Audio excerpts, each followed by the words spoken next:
যারা এখনও আমার চ্যানেলটিকে সাবস্ক্রাইব করেননি তাদেরকে আমি বলবো প্লিজ আমার চ্যানেলটিকে সাবস্ক্রাইব করবেন। আমার এই ভিডিওর নিচে সাবস্ক্রাইব লেখার যে লাল বাটনটি আছে তা প্রেস করবেন এবং তার পাশে যে বেল বাটন আছে ডিংডিংওয়ালা যে একটা বেল, সেটাকেও প্রেস করবেন যাতে করে আমার নতুন ভিডিওর নোটিফিকেশান আপনার কাছে চলে যায়।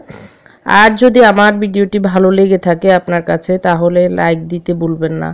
আমি ফারহানা ইয়াসমিন রুমি, আমার চ্যানেলটির নাম হচ্ছে রুমিস ফ্যাশনেবল হাউস। তো আসসালামু আলাইকুম সবাইকে জানিয়ে আমার চ্যানেলটি শুরু করছি। আপনারা সবাই নিশ্চয়ই যে যেখানে আছেন আলহামদুলিল্লাহ সবাই ভালো আছেন। আমি আল্লাহর মেহরবানিতে গত কয়েকদিনের তুলনা আজকে আল্লাহর মেহরবানিতে অনেক ভালো আছি। তো আমি আমার চ্যানেলটি শুরু করছি, মানে আমার ব্লগটি শুরু করছি আজকে সকালবেলা নাস্তা বানানো থেকেই। আসলে আমার বোনের মেয়ে এসেছে, বড় মেয়ে, তো ও আজকে নাস্তাটা বানিয়ে নিচ্ছে। তো এখন আমার বাবা আমি আমার আগের ব্লগে বলেছি আমার ছোট ভাইয়ের বউ তামান্না ও ওদের বাপের বাড়ি গিয়েছে, যার কারণে আম্মা বাবা আমার সাথে এখন আছে। তো আমি এই জন্য নাস্তা বানিয়ে পরোটা এবং এটা হচ্ছে বুটের ডাল, যে ছোলার ডালগুলো সেগুলো দিয়ে, আমি গরুর মাংস ছিল গতকালকে সেটা দিয়ে মানে ঝোল করে রান্না করেছি, পরোটা দিয়ে খাবে সেই জন্য। তো এখন আমি দুপুরের রান্নার প্রিপারেশন চলে এসেছি। এটা হচ্ছে দুপুরে আমি রান্না করছি আজকে মিষ্টি কুমড়া, সেটারই কাঁচা ছোট কচি, সেটা একটা। তো এটা আমি মাছের মাথার যে মাথার অংশ সেটা দিয়েই রান্না করছি। তো আসলে দেখতেও ভালো লাগছে আর এটা খুবই আমার পছন্দের সবজি। আর এখন আমি চলে এসেছি, আমি আজকের কোনো রেসিপি দেখাবো না, জাস্ট কি রান্না করছি সেটাই দেখাচ্ছি। এটা হচ্ছে আমি কবুতরের মাংস রান্না করছি, দুটো কবুতরের মাংস এখানে। তো আমার হাজব্যান্ড খুবই পছন্দ করে, ওর জন্যই রান্না। আমার ছোটো ভাই কবুতরের পালে, সেটা আমি আগের ব্লগে দেখিয়েছি। তো ওর দুলাভাইয়ের জন্য এইগুলো দিয়েছে। তো এই যে আমার রান্না শেষ মোটামুটি। তো খুবই মজা হয়েছে। রেসিপি জানতে চাইলে আমাকে কমেন্ট করে জানাবেন, আমি রেসিপি দেবো ইনশাল্লাহ। তো এর ফাঁকে আমি আসলে এখন 11:30 বেজে গেছে, একটু রান্নার ফাঁকে আমি একটু গ্রিন টি খাচ্ছি এবং ল্যাপটপে কিছু দেখছি, মানে কিছু কাজ আগায় নিচ্ছি। তো এ ফাঁকে আমার চুলায় কিন্তু রান্না চলছে। আমি এরপরে এখন দেখাচ্ছি আমি এই যে আমার মাছ এবং শুটকি মোটামুটি কষানো হয়ে গেছে। এখন আমি এটার ভিতরে আলু দিব, আলুটা অ্যাড করব, কারণ এটা হচ্ছে লাক্কা শুটকি বলে, মানে কক্সবাজারের যারা শুটকি বিক্রি করে তারা বলেছে এটা লাক্কা শুটকি, তো আমরাও বলতে হচ্ছে। তো এটা অনেক বড়, একদম প্রায় বিশাল, মানে আসলে কত কেজি এরকম বলা যাচ্ছে না, আমরা 4,500 টাকা দিয়ে এই শুটকিটা কিনতে হয়েছে। তো আমি একটু ওই যে আমার আম্মা 4-5টা দিয়েছে, শিম দিয়েছে, এগুলো নষ্ট হয়ে যাবে এই জন্য, তো বলে যে দিয়ে দে, তা আমি ওগুলো দিয়ে দিচ্ছি। তো এই জন্য ওগুলো, এই শুটকিটার কথা বলছিলাম। তো অনেক বড় হওয়াতে এগুলোর আসলে জোশটা অনেক বেশি করতে হয়।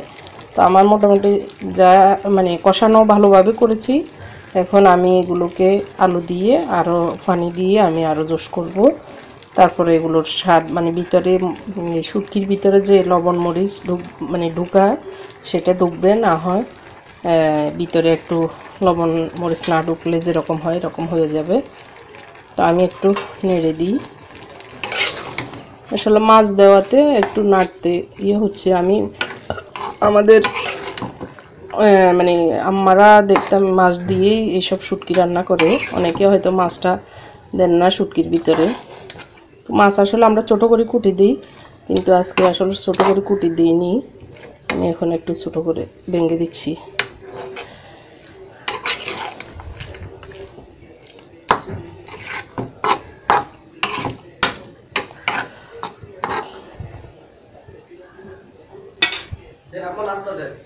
ওস্তাদ আসত না, এই যে আমি এখন একটা পানি দিয়ে এগুলোকে, কাপে হবে না, আমি আরো আধা কাপ দিচ্ছি, এই যে আধা কাপ দিচ্ছি। তো এগুলো ভালোভাবে রান্না করে নিতে হবে।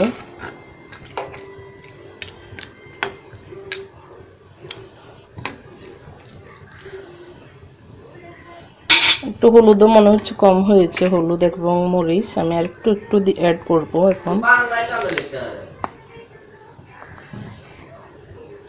একটু একটু হলুদ অ্যাড করি।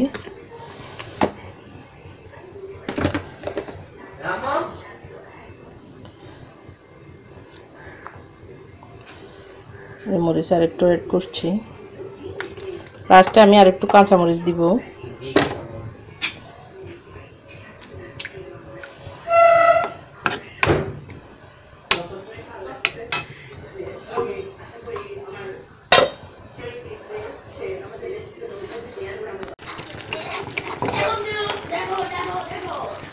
তো এগুলো এখনো আরো শুকাবে, একদম টান টান হয়ে যখন শুকাবে তখনই আমি ধনিয়া পাতা দিয়ে নামিয়ে নিব।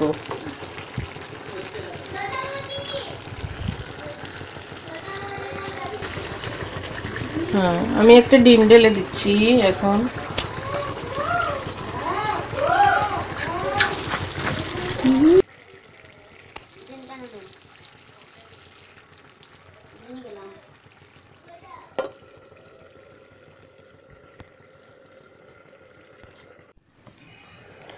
তো এখন আমার শুটকি রান্নাটা শেষ হয়ে গেছে। এই যে খুবই দেখতে লোভনীয় এবং চমৎকার হয়েছে।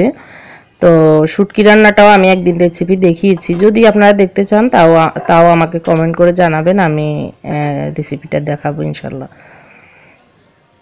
তো এখন হচ্ছে বিকেলবেলা, আমরা খাওয়া দাওয়ার পরে একটু রেস্ট নিয়ে আসরের নামাজের আগেই এটা তো আসছি টিভি দেখতে, মানে খবর দেখতে আজকের কি অবস্থা সেটা। তো পরে আমার ছেলে দেখতেছে এই দুরন্ত টিভিতে একটা মুভি চলতেছে, ইংলিশ বাংলা ভার্সন। তো সেটাই দেখছি আমরা সবাই বসে, খুবই ভালো লাগছে আসলে বাচ্চা একটার অভিনয়। তো আমার ছেলে আমাকে বুঝাই দিচ্ছে কি কি হয়েছে, বা ওরা তো আগেই দেখে ফেলছে এটা। তো আমার হাজব্যান্ড ওই পাশে চোপায় কাজ করতেছিল, ওর অফিসিয়াল, কিন্তু আবার ওকে এখানে সেট করে নিজেই নিয়েছে। তো ও আবার মনোযোগ দিয়ে দেখতেছে বাচ্চাদের এই এটা। এখন বিকেলবেলা আমার ভাগ্নি ইলমা ও আমাদের জন্য বিকেলের নাস্তা বানাচ্ছে, সুজির রসবড়া। তো এখানে আধা লিটারের চেয়ে একটু বেশি দুধ আছে, গরুর দুধ, তরল দুধ, আর দুটো ডিম দিয়ে ও 1 কাপের চেয়ে একটু বেশি সুজি দিয়ে এই সুজির রসবড়াটা বানিয়েছে। তো কিভাবে বানিয়েছে আমি দেখিয়ে দিচ্ছি। যদি আপনাদের ভালো লাগে তাহলে এই রেসিপিটা ফলো করে খেয়ে দেখতে পারেন, খুবই মজা। তো দুধটাকে একটু ঘন করে জাল দিয়ে নিতে হবে। আর ও পুরোটাই কিন্তু আবার দুধের ভিতরে দেয়নি, কিছু সুজির যে পিঠাটা সেটা কিছু আমাদেরকে এমনি শুকনো খেতে দিয়েছে, খুবই মজা লেগেছে আসলে। এটা আমরা সবসময়, মানে সবসময় না, মাঝে মাঝে এই এটা করি, ভালো লাগে আসলে খেতে। তো এখন ও দুধটাকে ভালোভাবে করে আর দুটো ডিমকে ফেটে দিচ্ছে, দুধটাকে ভালো করে জাল দিয়ে চুলাটা বন্ধ করে নিয়েছে।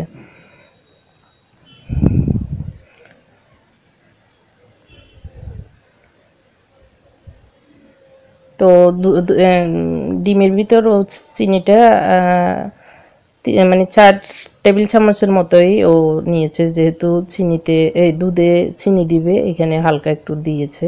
তো একটু হালকা লবণ দিচ্ছে, এই যে সুজি।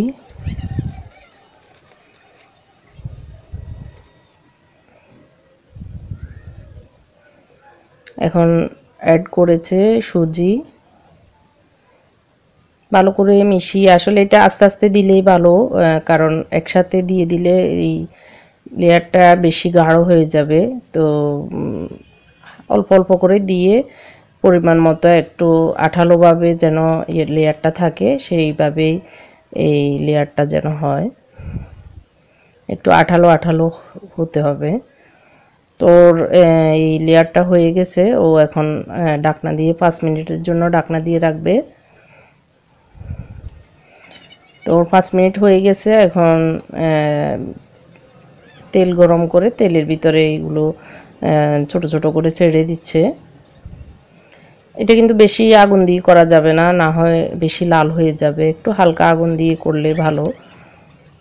আস্তে আস্তে হবে এবং ভিতরে যেন কাঁচা না থাকে সেইভাবে আগুন দিতে হবে। বেশি আগুন দিলে তাড়াতাড়ি জ্বলে যাবে। তো মোটামুটি ওর হয়ে গেছে।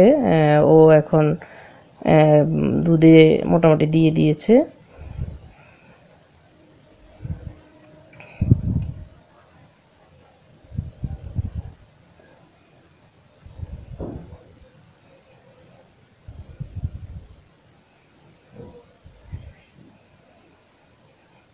তো এখন এগুলো উঠিয়ে আমাদেরকে খাওয়ার জন্য দিচ্ছে। এগুলো আর দুধে দিবে না, দুধে যেগুলো দেওয়ার দিয়ে দিয়েছে।